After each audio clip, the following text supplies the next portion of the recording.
Hey Josh, why do you like to use larger time frames so much while you're trading? Yeah, so I don't necessarily trade off of the larger time frame.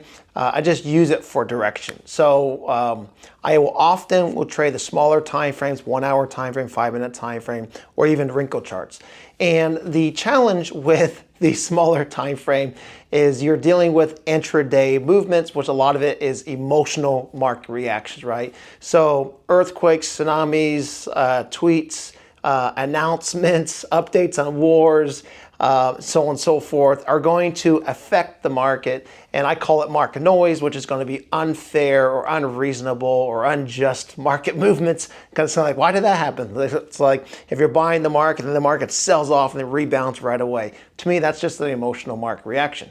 So what can help me kind of navigate through that is I'll use a larger time frame, a monthly time frame, or a daily time frame to help determine what the next 1 to 3 months of market movement could be. Now, I could absolutely be wrong, right? But I like to buy indexes. Indexes tend to go up over time, and so what I'm specifically looking for is low prices that have a history of U-turning around that price point. That's going to show a forward projection of like a month plus of growth. And so then what I'll do is go to a smaller time frame and I'll intraday trade that in that particular direction. So like an example would be Nasdaq 100 shows there's a 10,000 tick bullish follow through on the monthly time frame.